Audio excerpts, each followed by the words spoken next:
Ya están por aquí Ramón Izaguirre, muchas gracias, Armando, Ramón, muy buenas como tardes. siempre, y Pepe Argueta, ¿cómo estás? Buenas tardes. Bien, buenas Buenas tardes, tardes, gracias, Ramón. ¿Cómo ven buenas al tardes. gobernador que dice que la alerta de género sí, siempre y cuando no la apliquen a todos, los 32 estados del país? Pues es un síntoma más de la incomprensión de un problema que sin duda es muy complejo, pero que tiene sus especificidades. En Guanajuato se ha acreditado una serie de hechos este año que sustentan la propuesta de alerta de violencia de género. Me quedo, para empezar, con un dato muy grave y preocupante. En abril había 24 asesinatos de mujeres cuando solicitaron las libres la alerta de violencia de género, y ahora van 55, ¿sí?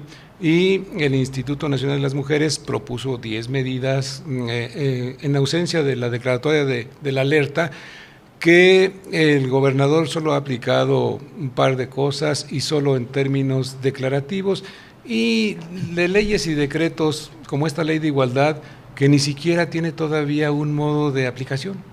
Sí, el asunto sigue siendo enfrentado oficialmente con declaraciones de buena fe, con leyes, decretos, mesas, propaganda, pero faltan acciones. Y la alerta de violencia de género incluye acciones muy importantes que van a la raíz de los problemas, empezando porque las mujeres puedan ser informadas de manera amplia de sus derechos, ser acompañadas para demandar el cumplimiento de ellos, ser protegidas cuando están en riesgos de violencia y en general defender sus derechos humanos y darles oportunidad para lo que se ha conocido como su empoderamiento. Yo le agregaría, sí, Pepe, Arnoldo, que es no entender nuevamente lo que es una alerta de género. Cierto. O sea, lo que se refiere en las leyes con la alerta de género. Lo ven como un tache, una calificación de 5 en la boleta. Exactamente, algo así, ¿no? ándale, entonces si nos van a reprobar, que nos reprueben a todos, ¿no? Cuando no es eso, Así cuando surgió la primera alerta a la que se refiere Pepe, lo llegamos a comentar aquí,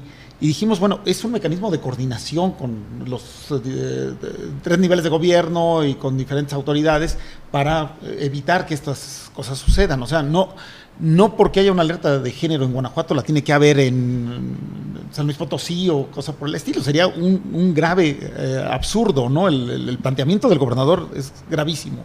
Yo te apuesto que si la alerta de género implicara aplicación de recursos públicos, como por Estarían ejemplo, peleando por ella. las de desastre, Claro. estarían diciendo, declárenme a mí en alerta de Sí, género. sí, estarían peleando por ello. Que incluso, vamos, sí significa un señalamiento social e institucional para un Estado, pero no es necesariamente para un gobierno.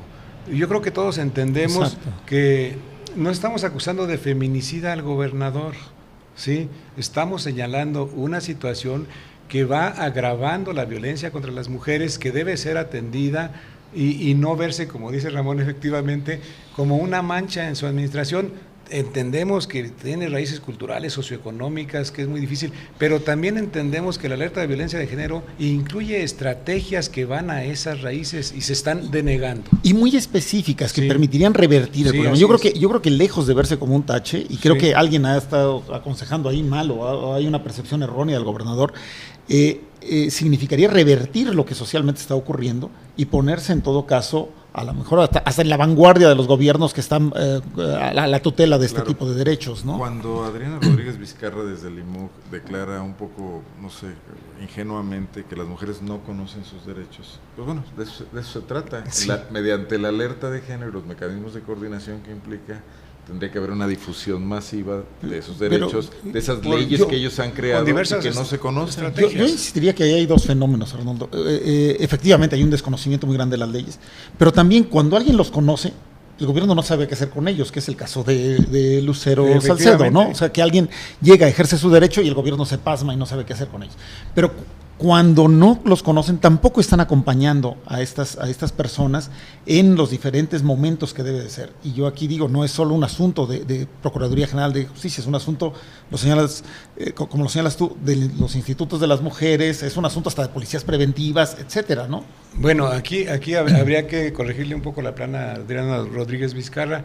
Las mujeres, no todas, conocen todos sus derechos, efectivamente, pero aquí lo grave es que esos derechos no los conozcan los funcionarios. Exacto. Sí, exacto. como ocurrió con el caso de Lucero, que la gente de la Procuraduría de Justicia no supo cómo procesar un momento terrible para una persona desde el principio, desde que llegan a presentar la denuncia, porque Lucero lo ha dicho.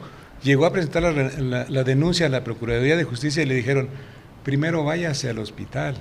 No le recibieron la renuncia y no se hizo cargo, no le recibieron la denuncia, no se hizo cargo la Procuraduría de ser quien llevara. Aunque en su boletín de prensa de ayer dice ahora que sí, en un intento de control de daños. Antier yo fui testigo de la declaración de Lucero y lo repitió otra vez. Sí. Y hay un momento incluso anterior, Pepe, el momento en el que ella llega al hospital y queda sola, ¿no? Llama la atención que el boletín de prensa surja ayer, martes, semana y media después. Después. Es por la presión social, es por las manifestaciones, es por el manejo de las redes, es lo de change.org, que es la carta de Fermín Salcedo, el papá de Lucero, que lleva 10,000 firmas en 2 días, ¿no? Sí, así es. Bueno, pero junto con esto tenemos una reacción social de líderes de opinión importantes, yo creo que como es el obispo de Celaya, como es el presidente estatal del PAN y como es el secretario de gobierno, que coinciden los tres casi en señalar que si las mujeres no quieren problemas, pues que no salgan de su casa. Parece que se pusieron de acuerdo. Y que para pedir alertas de género, pues se vayan a hacer manifestaciones al Distrito Federal, ¿no? A ver qué opina Mancera, de que el secretario de Gobierno de Guanajuato ande mandando manifestaciones al Distrito Federal, y de que aquí las cosas están muy bien, que no pasa nada, que son circunstancias, bueno, pues que sí se mueren mujeres, pero pues que también en Vietnam pasaba. Pues, digo, una actitud de desdén. Desdén que tiene de soporte la ignorancia y el prejuicio, Arnoldo. ¿Sí?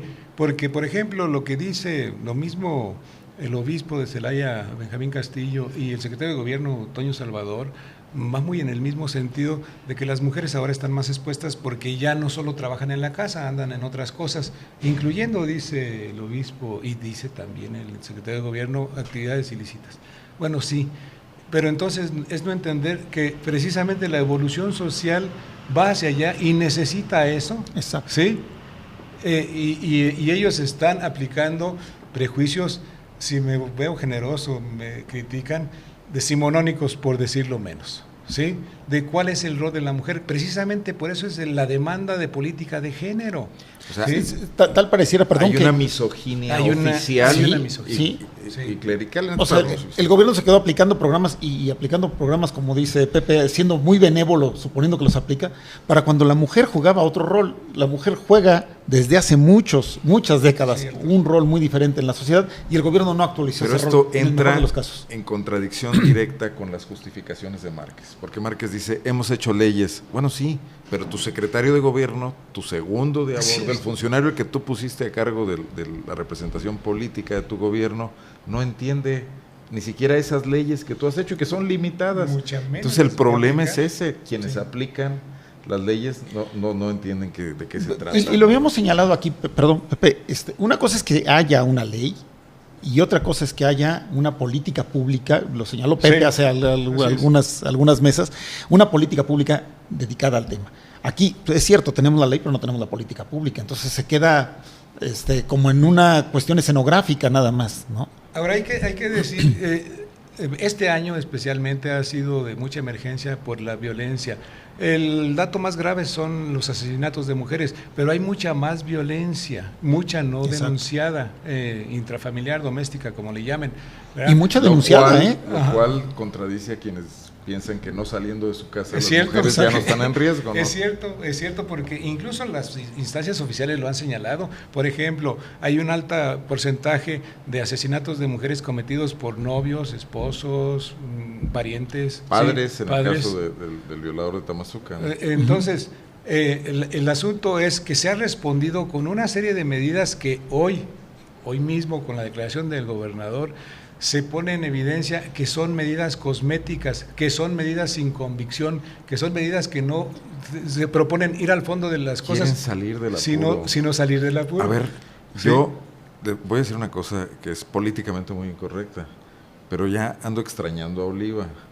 Porque Sí, cuando Oliva le tronó en las manos la crisis de las mujeres encarceladas por aborto, Hasta reformaron el después código. de 2 o 3 devaneos de intentos de resistencia, finalmente vieron que no iban a poder con el Así tema, es. tuvieron una medida de pragmatismo político, excarcelaron a las mujeres con Sí, un así es. artilugio jurídico y dispusieron ciertas acciones, como la aprobación de la ley para el acceso de las mujeres a una vida libre de violencia que habían tenido guardada en el congelador. Y yo veo a Márquez más entercado que Oliva con aceptar que algo no está funcionando en su gobierno. Bueno, yo creo que hay una incapacidad de generar estas políticas. ¿Cierto? O sea, yo no veo qué funcionarios, sobre todo ante estas declaraciones, ante la actitud del Instituto de la Mujer Guanajuatense y cosas por el estilo, yo no veo quién sería quien llevaría la batuta en la aplicación de estas políticas de género. No hay Hay un vacío institucional. y eso es muy grave. Entonces, ante eso no puede haber una respuesta Es que ad hoc. debería ser transversal, ¿no? Claro. Debería la Procuraduría de Justicia tener una aplicación en esa política pública, que es donde también se nota su ausencia. Por referir la transversalidad, que es una palabra de la retórica oficial del marquismo. Que la han expropiado, porque La han- significaba otra cosa. La han expropiado, pero no la han aplicado. Y quizás ni entendido. Me refiero, por ejemplo, la emergencia después de muchos años de los feminicidios en Ciudad Juárez llevó al estado de Chihuahua a crear un centro estatal de justicia para mujeres que transversaliza precisamente para que estén juntos Instituto de la Mujer, Procuraduría de Justicia, Secretaría de Desarrollo Social, todos juntos. Eso Seguridad. Sí, todo esto ya va en ese sentido. Incluso participaron ONGs en el diseño, justamente porque lo que se necesita es que todas las instancias de gobierno estén participando de esto. Sí es multifactorial la solución que hay que aplicar, pero aquí hay un gran vacío. Hoy se ve grotesco lo que se ha hecho este año porque todas han sido medidas retóricas que no aterrizan. Y yo agregaría un dato. Y nos falta algo. Ajá. Proyecto Escudo, o sea, 2.700 millones de pesos aplicados en seguridad que no se reflejan en la vida común y corriente de la gente hasta este momento, ¿no? Yo agregaría, perdón, nada más este dato, la sociedad lo tiene muy entendido, porque además, bueno, lo está viviendo y la sociedad empieza a manifestarse. El sábado pasado, varias marchas en diferentes municipios del estado donde la sociedad se manifiesta en torno el contrapunto. De esto. Entiende el problema, entiende la gravedad del problema y sale a denunciarlo. Y no tiene la respuesta de un gobierno que entiende el problema y que salga también yo lo digo en mi colaboración de hoy, a dar la cara también, a hacer frente a esto, ante una sociedad que se lo está demandando cada vez más. Lo está desbordando. Yo creo que ya lo desbordó. Sí, ya lo desbordó. Debería decir que ya lo desbordó. Efectivamente. Sí. Bueno, y si quieren, para concluir este tema, recomendar mucho también la lectura del artículo de Abril Saldaña, hoy en Zona Franca, sí, claro. También explicando lo que tú decías, ¿qué es la alerta de género? Sí, así y es. por qué no debe haber una resistencia política. Ahí aparece en la portada. El artículo se llama Alerta de género, un asunto de madurez política. Bueno, sí, pero hay otros temas en la agenda. Temporada de informes, ya casi concluyendo. Los dejaron para el final Sixto Cetina, que lo presenta este viernes, y Bárbara Botello el próximo lunes. Precisamente quizás los alcaldes que más han andado en polémicas en este los más año, populares.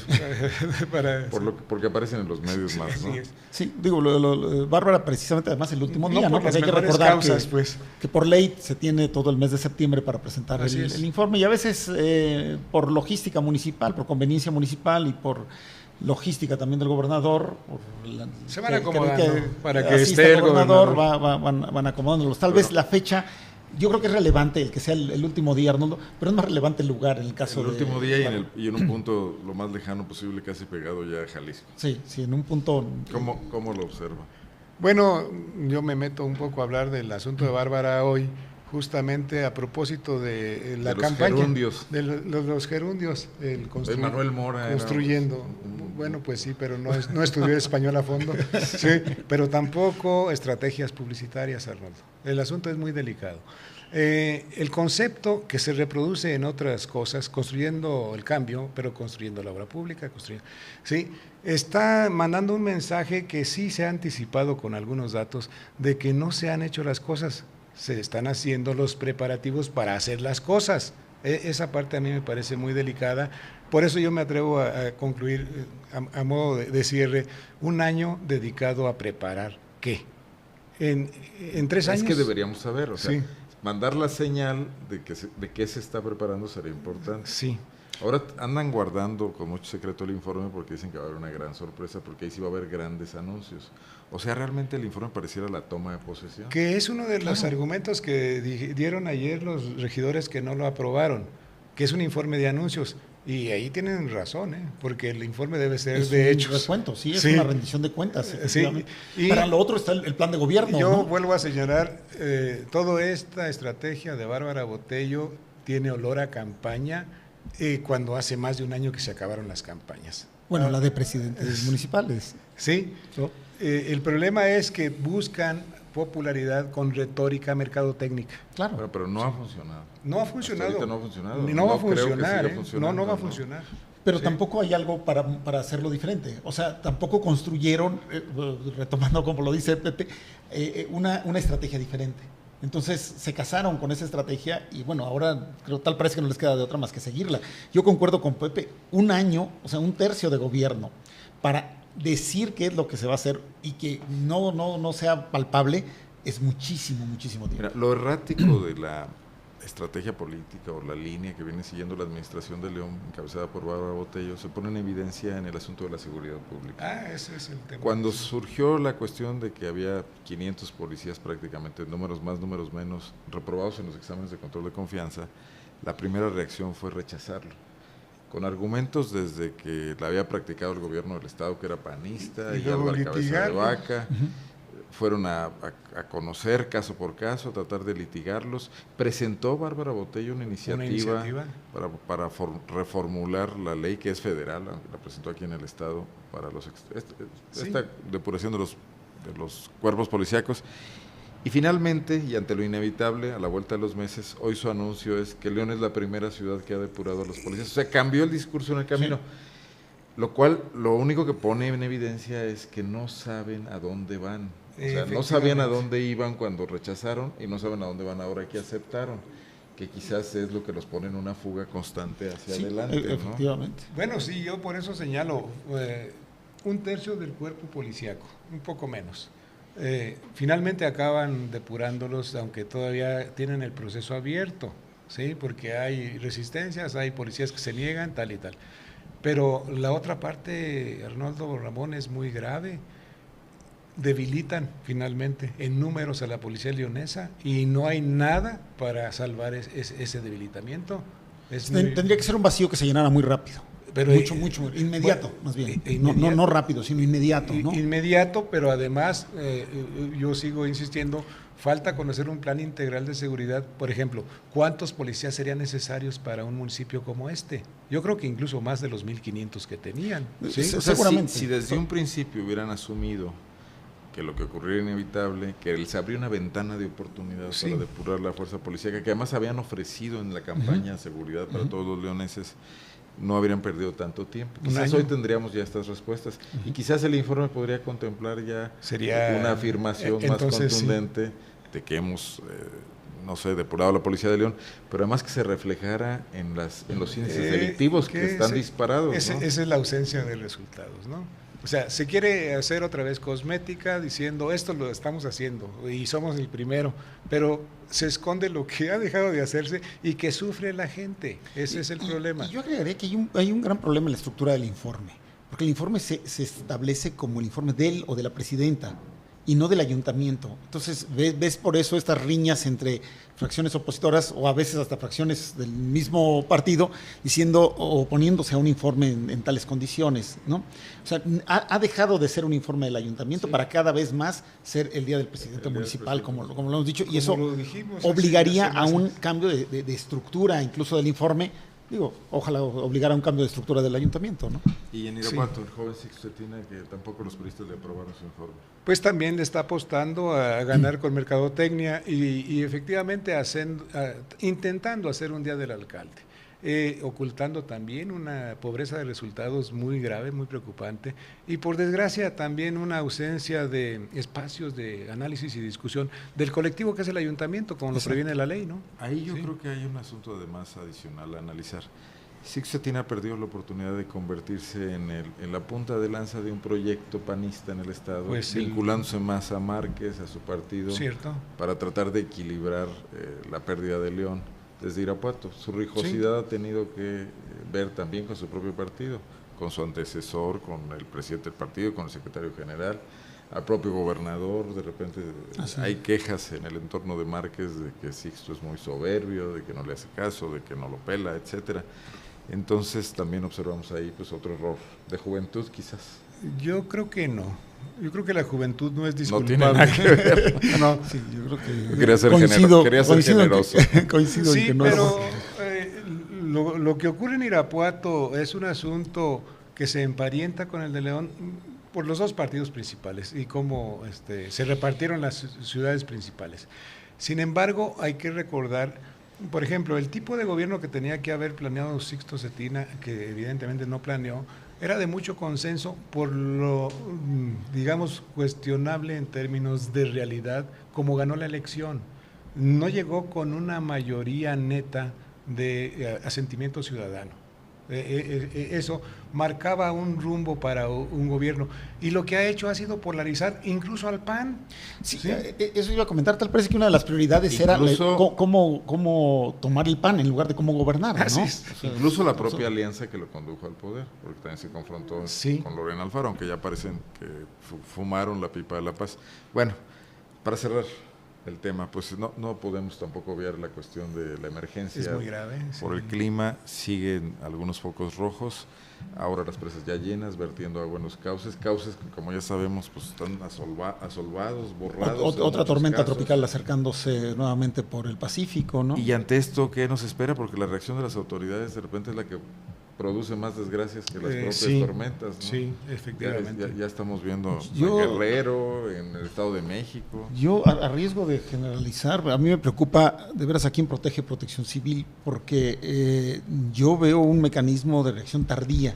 Por ejemplo, la inundación de Pénjamo por el desfogue de la presa de la Golondrina, a mí me llama la atención. O sea, estamos viendo una temporada copiosa en lluvia y nadie toma la previsión de estar desfogando la presa, y se esperan a desfogarla al final cuando sabemos que es una presa que cruza por Pénjamo y que al hacerlo desbordaría el río y inundaría. ¿Quién decidió eso, no? O sea, ¿cómo? Y porque parece decidido tarde, digo, al menos a la información que yo tengo y a riesgo de ser ligero en ello, que no se avisa a la población y entonces se interviene ya después de que se inundó, ¿no? En lugar de intervenir antes con medidas previas. Implica al presidente municipal, implica al gobierno del estado y con agua también el gobierno federal, ¿no? Por supuesto, y ahí es donde valdría la pena ver a Protección Civil, no solo verlos ya en la tragedia, sino verlos tratando de que la tragedia no ocurra. Déjame decirte algo, es la Secretaría de Seguridad de la cual depende Protección Civil.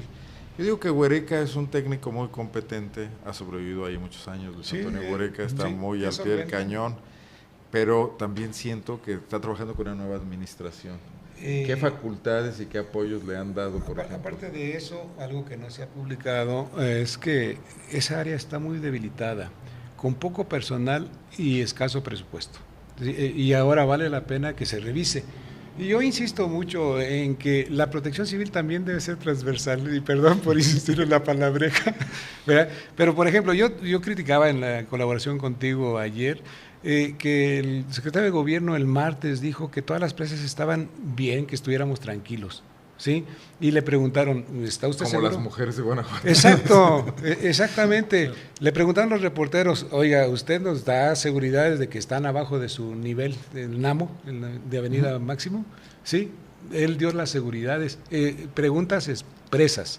¿Sí? Y ocurre 3 días después de su declaración lo de la Golondrina y las otras que están en riesgo, porque empezó también ya a hacerse el estándar de cómo están las otras presas. Ayer la Comisión del Agua decía que van al 80% en promedio, ¿sí? Lo cual ya es preocupante. Sí, ya son niveles muy altos. Está en prácticamente un 100%. Prácticamente 100%, sí. Lo cual hay que recordar el sistema del que forma parte Solís. Está Tepuxtepec y las avenidas que de pronto se producen en el Estado de México. Desde Lerma, Estado de México. Y en alguna parte de Querétaro. Entonces, Solís como presa reguladora y ahorita no tiene amortiguamientos. No tiene lo cual margen. Quiere decir que van a empezar a verter a Lerma. Aguas abajo. Una cantidad importante. Lo que te genera problemas cuando se une con el Aja, primero allá El Turbio. en Valtierrilla, y luego el Turbio Sí. acá en la zona de Pénjamo. Efectivamente. Solo, Y ya te provoca una serie de problemas que hay que prever. O sea, Allende llena esa capacidad, es un factor de riesgo. Perdón, Solís, quiero decir.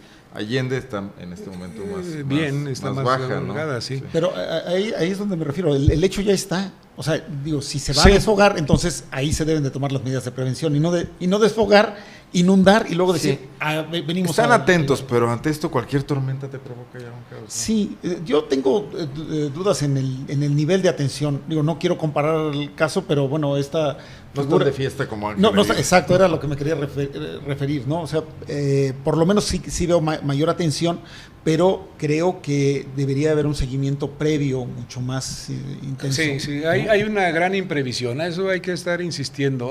La Protección Civil solo reactiva como estamos viendo ahora y malamente reactiva porque es mala, tardía, insuficiente, simuladora. Está olvidando la prevención y lo importante en la Protección Civil es la prevención. Se notan, por ejemplo, pocos avisos, pocas campañas de publicidad avisando a la gente que tenga cuidado con los torrentes de agua, que tenga cuidado con no nadar en presas, y en estos etcétera, tiempos, ¿no?, de tantos recursos de comunicación, eso ya es imperdonable. Sí, en redes sociales, etcétera. ¿Verdad? Pero también está... Bueno, tanto que tuitea, por ejemplo, Álvaro Cabeza de Vaca echándole porros a Samarripa. Así, por ejemplo. Podría tuitear para temas de seguridad, ¿no? Sí, pero también las otras cosas que han estado surgiendo, cuando suben las aguas desfogadas, hay zonas que tradicionalmente no tienen problemas, pero que debe estar previsto que los pueden tener si suben. Por supuesto. Sí, y se han permitido colonias irregulares, se han hecho caminos, malos puentes, todo ese asunto, que es corrupción. Corrupción desde hace muchos años y corrupción en curso y mala planeación. Sí, hemos oído frases. O ausencia de planeación. Hemos oído frases como aquí siempre se ha inundado, estas colonias siempre se han inundado, una frase que se dijo en Irapuato y en Abasolo. Y dices, bueno, si ahí siempre se ha inundado, ¿por qué sigue la colonia, no? O sea, en lugar de moverla a otro lado, no, bueno, pues no se puede agarrar y moverla. Digo, pero generar otro asentamiento, ¿no? Creo que o tener medidas de contención para una zona que ya tienes obras delicada, hidráulicas, ¿no?, a cargo de los fraccionadores. Exactamente. También, ¿no? ¿no? Yo creo que es algo fundamental. Muy bien. Señores, pues gracias. Bueno, la agenda revisada, algunas cosas se han de quedar, pero ya continuamos. La semana que entra probablemente también tengamos que hacer un análisis sobre este primer año de Miguel Márquez, que se cumple el día de mañana. Se cumple mañana el primer año. Y de sus funcionarios, más que nada. Yo creo que ¿les parece? De acuerdo. Vamos haciendo la tarea. Es imperativo. De acuerdo. Sí. Hasta aquí en la revista de la UNA. Gracias a Ramón Izaguirre y también a José Argueta por acompañarnos como todos los miércoles en esta mesa de análisis.